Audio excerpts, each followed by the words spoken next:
Hello friends, chapter number 6 perimeter and area में हम पढ़ रहे थे figure it out on page number 149. Question number 5. Shape A has an area of 18 square units and shape B has an area of 20 square units. Shape A has a longer perimeter than shape B. Draw two such shapes satisfying the given conditions. हमें सबसे पहला question समझेंगे हम. Shape A के पास area कितना है? 18 square unit का area है. बी के पास एरिया कितना है? 20 स्क्वायर यूनिट्स का है. ठीक है. और दूसरी कंडीशन क्या है कि शेप ए जो ए का जो शेप है, ठीक है, उसका पैरीमीटर बड़ा है शेप बी के पैरीमीटर से. ऐसा हमें शेप फाइंड आउट करना है. हमें क्या फाइंड आउट करना है? शेप क्या होगा. तो सबसे पहले हम जो भी चीज़ हमें यहाँ पे दी है वो लिखेंगे. तो shape A has area equal to 18 square units, right. Next क्या दिया है? नेक्स्ट कंडीशन है shape B has area equal to कितना दिया है? वो है 20 square units.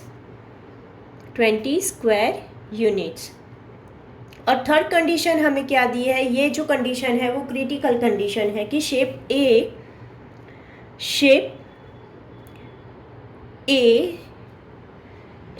S perimeter is greater than shape 20 perimeter. मैंने यहाँ पे ये कंडीशन जो है वो दूसरे वर्ड में लिखी. ये लॉन्ग है, बड़ा है, यानी कि ग्रेटर देन हुआ बी के शेप से. ठीक है. अभी शेप ए के लिए हम फाइंड आउट करेंगे. शेप ए में एरिया कितना दिया है? Area equal to 18 square unit. अभी हमारा एरिया 18 स्क्वायर यूनिट बने, वैसी पॉसिबिलिटी हमारे पास कितनी है? तो देखिए, उसका डायमेंशन हम एक डायमेंशन तो ले सकते हैं 1 मल्टीप्लाई बाय 8. ये क्या है? हम क्या ले रहे हैं? ये डायमेंशन. ठीक है. डायमेंशन की पॉसिबिलिटी एक पॉसिबिलिटी है 1 मल्टीप्लाई बाय 18, सॉरी नॉट 18. ठीक है. This is the one possibility. अभी 18 किसके टेबल में आता है? 2 के टेबल में भी आता है. 2 9 ज़ा 18, ये सेकेंड पॉसिबिलिटी है. 3 के टेबल में भी आता है. 3 6 ज़ा 18, ये थर्ड पॉसिबिलिटी है. ठीक है. या तो फिर आप वाइस वर्सा भी कर सकते हो. 18 multiply by 1, 9 multiply by 2 and 6 multiply by 3. वो हम आगे देखेंगे कि हमें ज़रूरत है तो हम कर लेंगे. ठीक है, राइट. नाउ अभी एरिया बी, शेप बी के लिए क्या है कंडीशन? शेप बी में एरिया कितना है? Area equal to 20 square units. ठीक है. इसका डायमेंशन कैसा होगा? किसके टेबल में 20 आता है? सबसे पहला तो वो तो होता है 21 ज़ा 20. ठीक है. 2 के टेबल में आता है तो हाँ 2 10 ज़ा 20. ठीक है. उसके बाद में 4 5 ज़ा 20, या तो फिर 5 4 ज़ा 10, 2 ज़ा 21 ज़ा, कोई भी कर लो, राइट.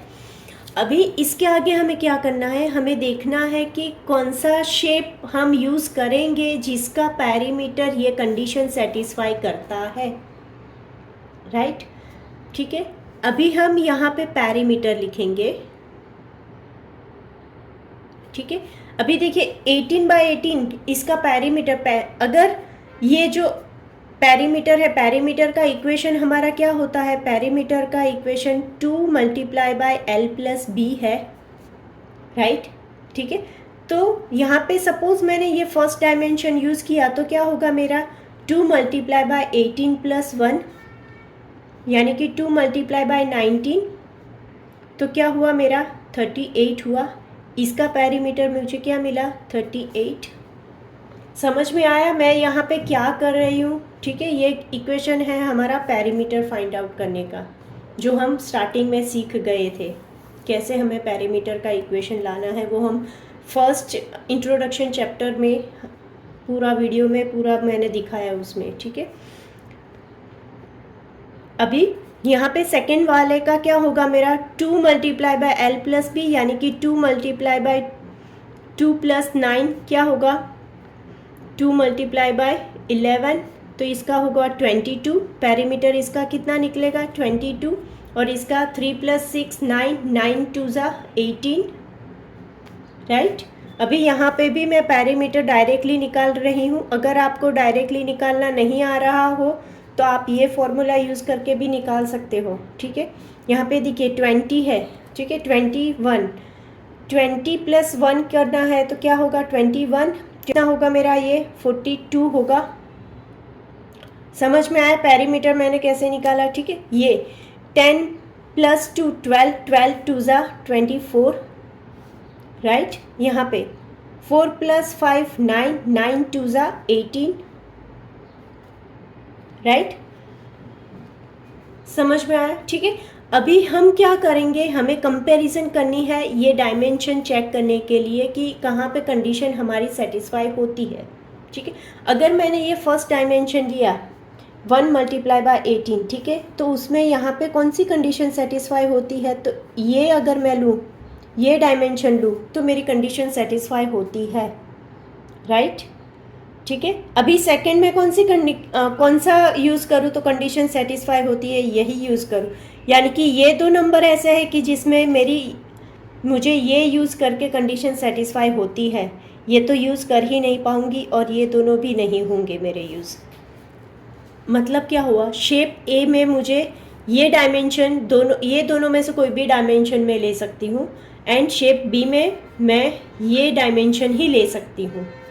अभी देखिए हमारे डायमेंशन यहाँ पे कौन से है, 1 multiply by 18 and 2 multiply bye 9, ठीक है। 1 बाय 18 का डायमेंशन एंड 2 बाय 9 का डायमेंशन, ठीक है। ये किसके लिए है, ये है शेप ए के लिए। लेकिन हमें यहाँ पे कंडीशन क्या बोली गई थी बुक में, कंडीशन वो बोली गई थी कि shape A is longer, shape A का पेरीमीटर लॉन्गर है बी के पेरीमीटर से, यानी कि हमें शेप कैसा बनाना होगा, यहाँ पे उल्टा शेप बनाना होगा, 18 बाई 1 एंड 9 बाई 2। समझ में आया क्यों उल्टा बनाना है, क्योंकि हमें पेरीमीटर लॉन्गर दिखाना है। तो क्या होगा, पहली फिगर हमारी कैसी होगी, ऐसी होगी, ये है 18 और ये है 1, शेप ए ऐसा होगा। अगर आप 9 बाई 2 ले रहे हो, ठीक है, तो कैसा होगा, तो ये है 9 और ये है 2। यहाँ पे यूनिट लिखना बहुत ही ज़रूरी है, 18 यूनिट एंड 1 यूनिट, यहाँ पे 9 यूनिट एंड 2 यूनिट्स, ठीक है। समझ में आया। अभी नेक्स्ट कौन सा शेप था, शेप बी। शेप बी में हमारा डायमेंशन था 4 बाई 5, जो कंडीशन सेटिस्फाई करता है, ठीक है।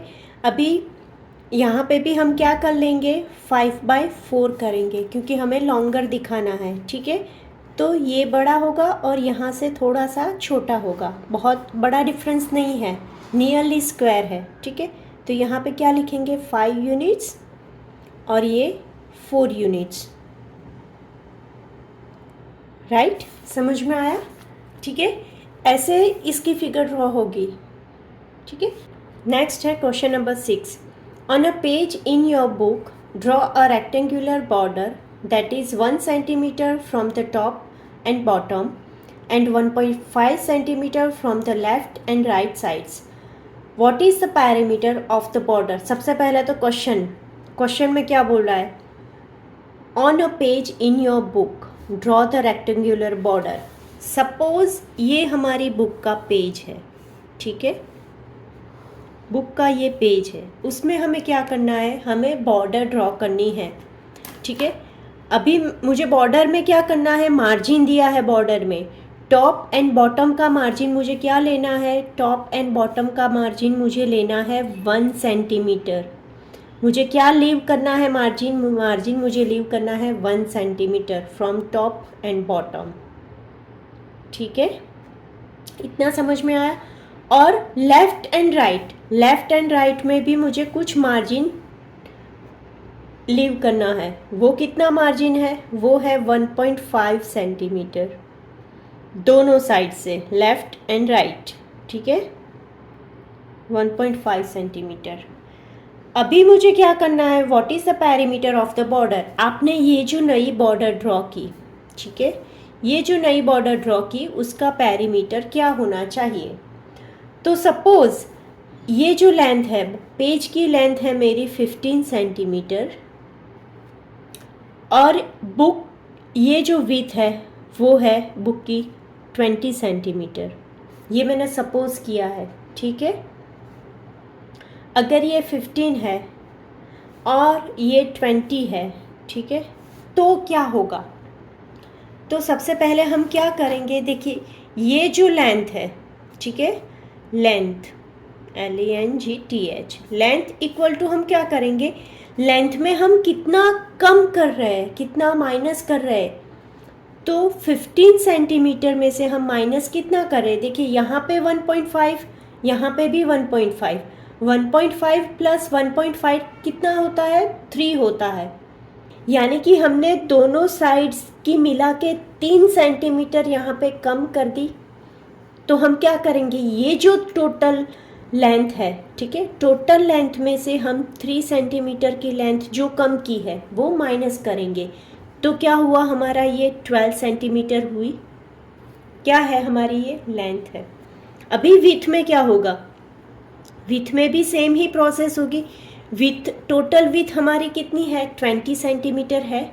ठीक है, अभी हम ये जो है टॉप एंड बॉटम दोनों में से माइनस कितना करते हैं? 1 सेंटीमीटर प्लस 1 सेंटीमीटर हुआ टोटल 2 सेंटीमीटर। तो 20 में से मुझे कितना माइनस करना है? 2 सेंटीमीटर माइनस करना है। तो टोटल कितना आएगा मेरा? 18 सेंटीमीटर आया।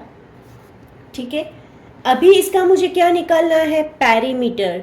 तो पेरीमीटर का हमारा इक्वेशन क्या है? Perimeter equal to 2 multiply by L plus B। क्या है? 2 मल्टीप्लाई बाय L कितनी है हमारी? 12 प्लस 18, B 18, तो 2 मल्टीप्लाई बाय 30, राइट, 32 ज़ा 60 सेंटीमीटर। पेरीमीटर हमारा क्या हुआ? 60 सेंटीमीटर। ये यूनिट यहाँ पे मेंशन करना बहुत ही ज़रूरी है, ध्यान में रखना। ठीक है, नाउ इसके बाद हम देखेंगे question number 7। Draw a rectangular of size 12 units multiply 8 units. 12 by 8 का हमें रेक्टेंगल ड्रॉ करना है। Draw another rectangle inside it without touching the outer rectangle that occupies exact of the area. अभी हमें क्या करना है, ये जो रेक्टेंगल ड्रॉ किया है इसका जो एरिया है उससे हाफ एरिया वाला अंदर रेक्टेंगल ड्रॉ करना है, उसकी बॉर्डर एक दूसरे से टच ना हो, और एरिया कितना होना चाहिए? एग्जैक्टली हाफ होना चाहिए, राइट। पहले तो हम क्या करेंगे, ड्राइंग करेंगे। ड्राइंग में क्या बोला है, ये लेंथ हमें है 12 एंड विड्थ है 8, ठीक है, उसका एग्जैक्टली हाफ हमें यहाँ पे ड्रॉ करना है। ठीक है, तो सबसे पहले हम क्या करेंगे, एरिया फाइंड आउट करेंगे, तो हमें पता चलेगा कि एग्जैक्टली हाफ एरिया कितना होता है, राइट। तो पहले area of outer rectangle equal to L multiply by B equal to 12 multiply by 8, 12 8 ज़ा 96 स्क्वायर यूनिट्स। ठीक है, ये आया हमारा पूरा जो बड़ा रेक्टेंगल है आउटर साइड का उसका। ठीक है, अभी इनर साइड का रेक्टेंगल की कंडीशन क्या है, तो एरिया ऑफ इनर रेक्टेंगल वो कितना होना चाहिए, इससे हाफ होना चाहिए, यानी कि 96 डिवाइडेड बाय क्या करना है, हमें 2 से डिवाइड करना है 96 को। कितना आता है, 48 स्क्वायर यूनिट्स, राइट। कितना आता है हमारा 48 स्क्वायर यूनिट। अभी यहाँ पे हमें सोचने वाली बात है, 48 स्क्वायर यूनिट जो भी आता है उसका हमें क्या निकालना है, डायमेंशन निकालना है। तभी तो हम अंदर का ये जो एरिया है वो कितना है, लेंथ एंड विड्थ कितनी हम फिक्स करेंगे वो हमें मिलेगी। ठीक है, तो डायमेंशन ऑफ इनर रेक्टेंगल क्या है, इक्वल टू क्या लेंगे हम 48 के लिए, तो 1 मल्टीप्लाई बाय 48 होता है, राइट। ये वन पॉसिबिलिटी। सेकेंड पॉसिबिलिटी क्या होगी हमारी, 2 के टेबल में 2 24 ज़ा, राइट। 3 के टेबल में भी 8 ये आता है 48, 16 3 ज़ा 48, राइट। एंड 4 के टेबल में तो 12 4 ज़ा, और उसके बाद 6 के टेबल में आता है 6 8 ज़ा, राइट। अभी हमें क्या करना है यहाँ से कि कौन सा डायमेंशन इसमें से हम यूज़ करेंगे यहाँ पे जो फिट बैठेगा, राइट। तो देखिए सबसे पहले बात तो ये जो डायमेंशन है, लेंथ हमें दी है, ठीक है। हम क्या करेंगे यहाँ पे, हमें 12 बाय आउटर का डायमेंशन हमें क्या दिया था, 12 बाय 8 का दिया था, यानी कि बड़ा लेंथ बड़ी है और विड्थ छोटी है। तो हम क्या करेंगे, उल्टा रिवर्स में देखेंगे, यानी कि 48 बाय 1 या तो फिर 24 by 2, 16 by 3, 12 by 4 and 6 by 8, right. समझ में आया मैंने उल्टा क्यों किया, ठीक है। अभी नेक्स्ट स्टेप देखिए, अभी इससे छोटा चाहिए, 12 से छोटा चाहिए मुझे, तो ये 48 तो नहीं आएगा, 24 भी काम नहीं करेगा, 16 भी काम नहीं करेगा, और ये 12 वाला भी काम नहीं करेगा। ये क्या है, ये या तो इक्वल है या तो फिर उससे बड़े है। बड़ा तो चाहिए नहीं, हमें चाहिए इनर का, छोटा चाहिए और उससे हाफ होना चाहिए। तो डायमेंशन अगर हम इसमें से चूज़ करें तो उसका एरिया तो यही होने वाला है, ठीक है। यानी कि क्या होगा, 6 बाय 8, सॉरी यहाँ पे क्या आएगा, 8 बाय 6 आएगा, नॉट 6 बाय 8, 8 बाय 6। क्या डायमेंशन आएगा हमारा, 8 बाय 6 का डायमेंशन आएगा। अगर फिर से आप सोचो, यहाँ पे अगर आप 8 बाई 6 करते हो, यहाँ पे 8 और यहाँ पे 6, तो देखिए ये परफेक्टली बैठता है, छोटा भी है, इसका एरिया भी हाफ हो जाता है और ये इसके अंदर आ भी जाता है, राइट। तो कौन सा डायमेंशन हम यूज़ करेंगे, तो dimension we use dimension 8 unit multiply by 6 units. Question number 8. A square piece of paper is folded in half. The square is then cut into 2 rectangles along the fold. Regardless of the size of the square, one of the following statement is always true. Which statement is true here? सबसे पहले तो यहाँ ऊपर वाला portion समझेंगे, वो समझेंगे तो नीचे के क्वेश्चंस बहुत ही इजी बन जाएंगे, ठीक है। यहाँ पे क्या है, हमें एक स्क्वायर पीस लेना है, ठीक है। सपोज मेरे पास स्क्वायर पीस जो है वो है ये, ठीक है, ये स्क्वायर पीस है। अभी हमें क्या करना है, the square is then cut into 2 rectangles. Square को हमें क्या करना है, 2 रेक्टेंगल में कट करना है अलोंग द फोल्ड। अगर मैंने यहाँ से फोल्ड इसे किया है, ठीक है, तो ये फोल्ड से मुझे 2 पीस में कन्वर्ट करना है, यानी कि मुझे क्या मिलेंगे, स्क्वायर में से मुझे 2 रेक्टेंगल मिलेंगे, ठीक है। अभी ये लॉजिक यहाँ पे समझो कि 2 रेक्टेंगल कैसे हुए, स्क्वायर में से रेक्टेंगल कैसे हुए। तो देखिए ये जो इसकी लेंथ है, ठीक है, इसकी लेंथ सपोज 4 ली मैंने, तो इसकी विड्थ जो है वो भी 4 ही होगी, ठीक है। अभी हम कोई भी एक साइड से उसे फोल्ड करके कट करते हैं, ठीक है, यानी कि क्या हुआ, जो भी साइड से हम कट करते हैं वो साइड हम हाफ कर देते हैं, ये 2 2 में डिवाइड हो गया, ठीक है, और ये साइड तो एज इट इज़ ही रहेगी हमारी 4 4। समझ में आया? ठीक है, ये साइड तो हमारी क्या है, एज इट इज़ ही रहने वाली है। डिवाइड हम क्या कर रहे हैं, जहाँ से फोल्ड कर रहे हैं वो साइड ही हम डिवाइड कर रहे हैं, बाकी तो हमारा जो है एज इट इज़ ही है। ठीक है, अभी यहाँ पे हमें यहाँ पे जो स्टेटमेंट्स दिए हैं, ठीक है, वो ट्रू है कि फॉल्स है वो हमें यहाँ पे दिखाना है। तो फर्स्ट है the area of each rectangle, क्या है, ये रेक्टेंगल का area is larger than the area of the square, ये स्क्वायर के एरिया से ये एरिया लार्ज होगा हर एक रेक्टेंगल का, तो वो तो पॉसिबल है ही नहीं लॉजिकली। अगर हम ऐसे ही देखने जाए तो वो पॉसिबल ही नहीं है, क्योंकि ये एक एरिया है और यही एरिया के ये दो पार्ट्स है, यानी कि इस एरिया को फुल करने के लिए ये दोनों एरिया को हमें ज्वाइन करना पड़ेगा।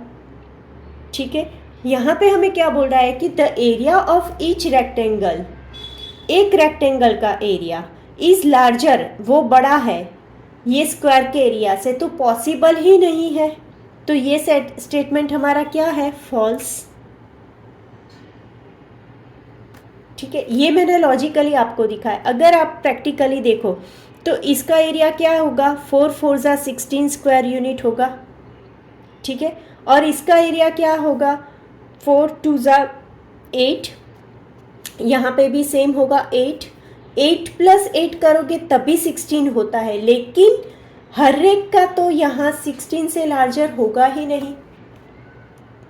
समझ में आ गया? ठीक है, next the perimeter of the square is greater, अभी क्या है, स्क्वायर का जो पेरीमीटर है वो बड़ा है then the perimeter of both rectangles added together. अगर हम ये दोनों रेक्टेंगल का पेरीमीटर साथ में ऐड करें उससे ये पेरीमीटर बड़ा है, the perimeter of square is greater, ये पेरीमीटर बड़ा है इन दोनों के पेरीमीटर से। तो वो अगर हम ऐसे ही यहाँ पे सोचे तो देखिए ये साइड जो थी 4 4 हम एक ही बार काउंट कर रहे हैं, यहाँ पे 4 यहाँ पे 4, ठीक है, जबकि वही चीज़ यहाँ पे 1 2 3 4 टाइम्स काउंट हो रही है, यहाँ पे 2 टाइम्स ही काउंट कर रहे हैं। तो उसका मीनिंग क्या हुआ कि इसका एरिया पेरीमीटर बढ़ जाएगा इसके पेरीमीटर से। अगर हम प्रैक्टिकल देखें तो देखिए 4 + 4 8, यहाँ पे भी 8 8 + 8 क्या होगा 16, इसका पेरीमीटर क्या हुआ हमारा 16 हुआ। ठीक है, नाउ अभी हम ये दोनों का पेरीमीटर करें तो सबसे पहले ये फिगर 4 + 4 8 8 + 4 कितना हुआ 12, सेम वे यहाँ इसका भी 12 होगा, तो इसका पेरीमीटर कितना हुआ मेरा 24। तो देखिए इसका पेरीमीटर कम है ना इस ये दोनों के प्लस के पेरीमीटर से। सेम सेंटेंस यहाँ पे बोला है the perimeter of the square is greater, ये बड़ा है नहीं, तो ये सेंटेंस क्या होगा ग्रेटर नहीं है, फॉल्स हुआ ना।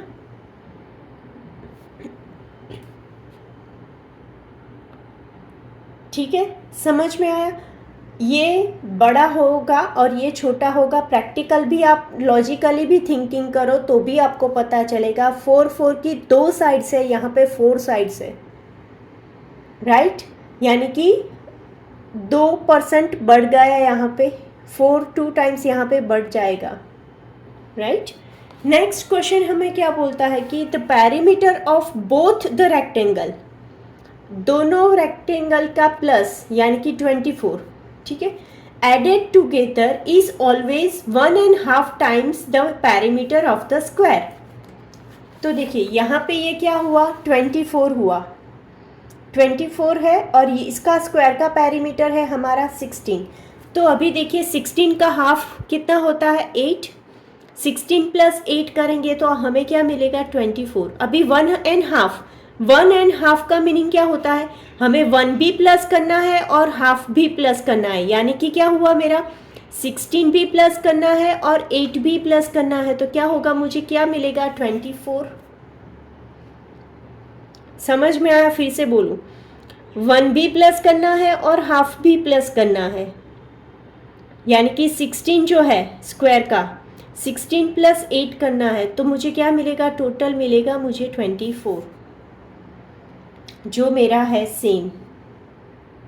यहाँ पे मुझे क्वेश्चन में क्या बोला है कि the perimeter of both the rectangle added together, दोनों रेक्टेंगल को मिला के मुझे जो पेरीमीटर यहाँ पे मिलता है वो is always 1.5 times, 1.5 times of the perimeter of the square, square के पेरीमीटर से 1.5 टाइम्स होता है। तो यस, आंसर क्या आया हमारा, यस। कैसे आया वो मैंने यहाँ पे प्रैक्टिकल दिखाया, ठीक है। नेक्स्ट क्वेश्चन बुक में पढ़ेंगे हम। The area of square is always 3 times, अभी स्क्वायर का एरिया 3 टाइम्स है, as large as the area of both rectangle added together. अभी देखिए इसका एरिया 3 टाइम्स है, वो बोल रहे हैं एरिया क्या है, एरिया 3 टाइम्स है। जब हम ये दोनों का एरिया प्लस करें, एरिया प्लस एरिया करें, तो वो चीज़ राइट है, तो वो चीज़ रॉन्ग है, प्रैक्टिकली भी रॉन्ग है। क्यों? क्योंकि ये जो टोटल एरिया है उसका हमने हाफ किया है, ठीक है, उसका हाफ किया है, यानी कि एरिया हमने कम नहीं किया, नहीं कम किया, नहीं बढ़ाया, सेम एरिया ही है। यानी कि ये जो स्क्वायर का एरिया 16 है, तो ये दोनों स्क्वायर का ये दोनों रेक्टेंगल का एरिया मिला के भी वो कितना होगा, 16 ही होगा। कैसे, देखिए यहाँ पे 8 प्लस 8 16 ही होगा, ये भी 16 है, तो 3 टाइम्स तो होगा ही नहीं, राइट, मिला के भी 3 टाइम्स नहीं होगा। यानी कि ये जो लास्ट वाला सेंटेंस है वो क्या है हमारा, फॉल्स। और वैसे भी हमें क्वेश्चन में यहाँ पे भी बोला गया था कि which statement is true here, one of the statement is always true. यहाँ पे क्या बोला था, एक स्टेटमेंट आप कोई भी सिचुएशन लो उसमें ट्रू बैठेगा, तो हमने सी को फाइंड आउट किया कि वो ट्रू बैठता है। अगर आप सी में यहाँ पे और कोई भी सिचुएशन ले लो तो भी वो ट्रू ही बैठेगा। ट्राई करके अपनी ओर से देखना और चेक करना, ठीक है। यहाँ पे हमारा chapter number 6 perimeter and area ख़त्म होता है। इसके बाद में मैं प्रैक्टिस एक्सरसाइज भी रखूँगी और हम साथ में ही चैप्टर नंबर 7 भी स्टार्ट करेंगे, ठीक है। Thank you.